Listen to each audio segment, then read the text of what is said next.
اللهم لا علم لنا إلا ما علمتنا إنك أنت العليم الحكيم. I know you're all here for Umar Sulaiman. I'm here for Umar Sulaiman too. But 15 minutes inshallah and we'll be done together. As was mentioned, I actually have been looking for the answer to this question for the past couple months. And it's that a lot of people on the outside look at you thinking that you're something. You know, you're a youth director, you're a pharmacy student. I'm sure many of you are MSA members, you lead things in your masjid, you're in Islamic organizations, you just graduated from college and now you're a doctor, or you're an engineer, or you're a teacher. You just grew a beard and now people are calling you sheikh. You just wore the hijab and people are calling you sheikha. And you know, sometimes it's kind of hard to reconcile the fact that all of these people are looking at me thinking that I am something, attributing the status to me, you know, thinking in their mind that I am superhuman, or thinking in their mind that I'm angelic, or thinking that I'm better than them. And the question comes, well, what happens when the people see something of me, but when I look at myself in the mirror, I see someone completely different? What happens when the person that people see is not who I actually believe that I am? And how do we reconcile between that? So I hope that this is a struggle that I'm not the only one facing. Does anyone kind of feel me on this? All right, alhamdulillah, that's good. I actually have a story that kind of just goes along with this. One of my halqa students actually came up to me the other day. Actually, this was a couple months ago. And she was like, so Sheeren, like when you go home, like do you just eat dates and drink zamzam? And I was like, no, homegirl, I eat cereal in the morning, and I eat burgers for lunch, and I eat kushari for dinner. You know, I'm normal. You know, just because I'm at the masjid doesn't mean that I eat something different or I breathe a different type of oxygen than you do. And unfortunately, you know, when we work in these types of organizations or in our masjid, people start to look at you and think that you truly are not human, or that there's, you know, something superhuman about you. So that's kind of the thing that I want to address today, is what do we do when we feel like the person in the mirror is different than the person that everyone else sees? So subhanAllah, you know, something that we have to do is first try to understand whether those people are two different people. Whether the person that you see in the mirror is truly different than the person that your community sees. Or whether you're just being too harsh on yourself and you truly are amazing, or whether you're thinking of yourself too highly and you really should start to reconsider some of the things you've done. And so I kind of came up with a litmus test as to what you can ask yourself to try to understand whether those two people are really two people or if they're one. And the first question that you can ask yourself is, and I want you guys to think about this, if I were to go up to someone in your community whom you work with, or if I were to go up to someone, you know, on your shura in the MSA, or someone in your masjid that you work with, or someone that you've mentored in a halaqah, or someone that you work with at work, you know, your co-resident, or whatever it may be, and I were to ask them, you know, tell me about Sheeren. Like, what is Sheeren like? What does Sheeren, when you're with Sheeren, how do you feel? When these people are with you, how do they feel when you're around them? And think of that answer. If I were to go up to someone at work or someone that you work with, what would they describe you as? Okay, think about that in your mind. Now, if I were to go and ask your sibling at home, or ask your mother, or ask your father, or ask your brother, what is Sheeren like to you? How do you feel when Sheeren is around you? How does Sheeren make you feel? Do you get a different answer? Is it that the people outside think something of you, and when you treat them a certain way, yet you go home and you treat the people at home differently? And if you find that those two answers are different, then know that there's a problem. And again, I wrote this because I need the answer, and I'm saying this to myself before anyone. My mother's in the audience and she can attest to this. But I'm sure many of us can look within ourselves and say, you know what, those two answers are different. The person that I am on the outside is different than the one I am at home. The person that the community sees of me is different than the one that my mother sees of me. You know, and the Prophet ﷺ told us, he said, خَيْرُكُمْ خَيْرُكُمْ لِأَهْلِهِ وَأَنَا خَيْرُكُمْ لِأَهْلِي. He said that the best among you are the best to your family, and I am the best to my family.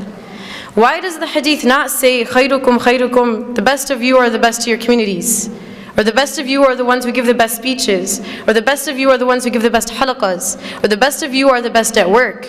Because it's really easy to be good outside. It's really easy to be nice to the people at work, because if you're not, they're going to subtweet you on Twitter. And if you're not, they're going to think you're terrible, and they're going to have this illusion of who you are, and they're going to talk bad about you. But if you do something bad to your mom, she's not going to disown you, I hope. You know, if you're disrespecting your sister, she's still going to be your sister. But if you do something bad on the outside, you can potentially ruin a relationship. And so that's why it's easy for us to be good on the outside, but it's hard to be good at home. And that's why the hadith goes that the best of you are the best to your family, because your true character comes out at home. when you've had a long day at work or a long day at school, you face a lot of difficulties, a lot of struggle, you've had a hard day, and you've tucked it in so no one sees it of you, no one sees the flaws, no one sees the weaknesses. But then you go home and you unleash the monster. You unleash the thing that's been building within you the entire day. And who do you unleash it to? The people that you should care about most. The people that deserve the most respect from you. You know, and that's what we do. So I need you guys to think about that. And Aisha radiallahu anha was asked about the Prophet ﷺ. She was asked, you know, we know that the Prophet ﷺ on the outside is amazing. Tell us about what he's like at home. We don't get to see him at home. Aisha, tell us what he's like at home. And her response was profound, not just in the way that she described the Prophet, but the fact that it came from her. She said, كَانَ قُرْآنًا يَمْشِي, that he was a walking Qur'an. He wasn't just a walking Qur'an when he was at the masjid. He wasn't just a walking Qur'an when he gave a halaqah. Not just when he was in the community. He was a walking Qur'an when he was at home too. The Qur'an that he was walking, he walked outside and he walked inside. The people who were within his home felt the same way that the people on the outside felt. That's why this is profound. That's why this is important. But I'm sure all of us are trying to be that Qur'an and Yamshi on the outside. We're trying to be that amazing halaqah giver on the outside. We're trying to be awesome to everyone on the outside, yet to the people at home we don't care. And there's a beautiful line of poetry that I read the other day, and it's scary. Listen to this. What good am I if I do not fill the plates of the ones who fed me, but fill the plates of strangers? What good am I if I do not fill the plates of the ones who fed me, yet fill the plates of strangers? What good are you if the one who raised you doesn't see anything from what she's raised you with? What good are you as the one who fed you doesn't see any of the fruits of what she's taught you? The one who spent her blood, sweat, and tears on you for 20, 30 years. And the one who is the reason as to why you are who you are today. The one who helped you get there. Yet as soon as we get our degree, as soon as we can speak, as soon as we're something to the community, we forget about everyone who taught us. We forget about the people who made us who we are. So that's the first question you want to ask yourself. What does your public self look like versus what does your family see of you? What do the people in the community see versus what does your mother see and what do your siblings see? And the second question that I want you guys to think of, and again I'm talking to myself before anyone here, is compare what your salah looks like in the masjid when there's a bunch of people in the congregation versus your salah at home when the only person that can see you is Allah. When you're at the masjid, do you tend to read the longer surahs? Do you tend to pray the sunnah and then stay and do the adhkar after? And when you're at home, do you do the same? Or when you're at home, is it Qul Huwallahu Ahad and then you're done and then you don't even pray sunnah and you don't even do adhkar and then you move on to the next thing, right? And I'm sure if we were to think within ourselves, the answer to those two questions, at least for myself, is probably different. That when I'm outside, I'm acting a certain way, yet when I'm inside, I'm not the same. My worship in the eyes of people is not the same as my worship when it's only Allah who's watching me. And the question is, why does it matter who's watching when Allah was watching in both? Why does it matter who else is around you when Allah was always around you? And there's a very scary hadith Qudsi that Allah subhanahu wa ta'ala talks about. And He says, "Abdi lima ja'altani ahwana an-nadhirina ilayk." He says, my slave, why did you make me the least of your worries? Why did you not care about the fact that I was watching you? He says, "Astahyayta min khalqi wa lam tastahi minni." He says, you were embarrassed in front of my creation, but you were not embarrassed in front of me, the Creator.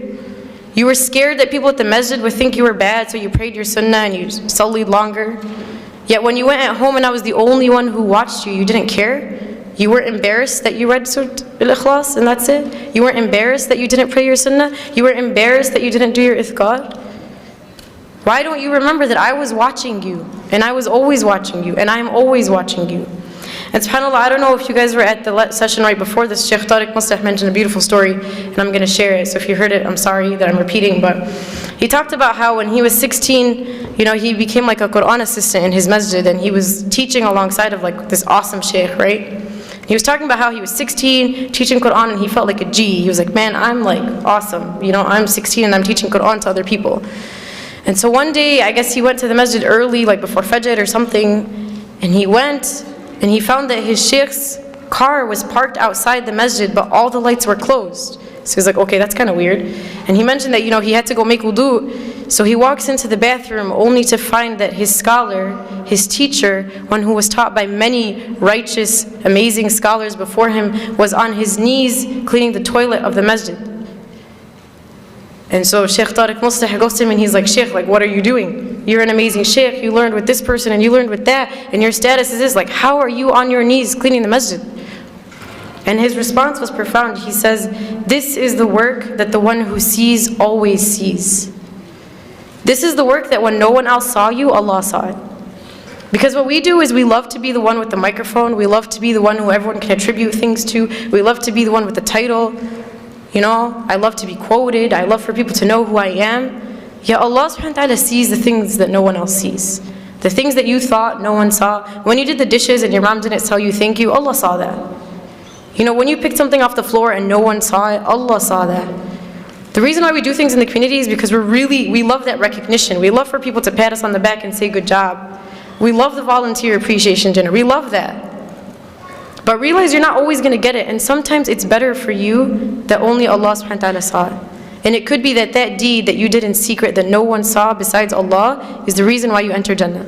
And everything that you've done in the public, everything that people saw, everything that was out in the open was stuff that you did for the wrong reasons, and you never know, that may not even count for you.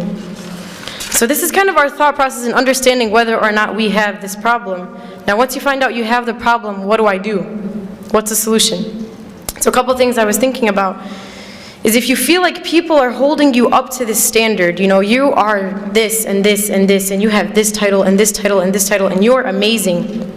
Challenge yourself to live up to that standard that people are holding you to. You know, if you go home and you say, man, people think I'm great, but I'm actually not, try to actually be great. And it's not for the people. It's not for people to say, you know, Sheeren Salama was great. But it's for me to improve myself so Allah can say Sheeren Salama was great.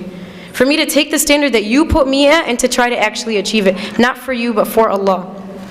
And the second thing is that for every public deed that you do in the eyes of people, that you double that in your private life, in your private ibadah. That, man, if you prayed in the masjid, try to pray at home when no one else can see you besides Allah.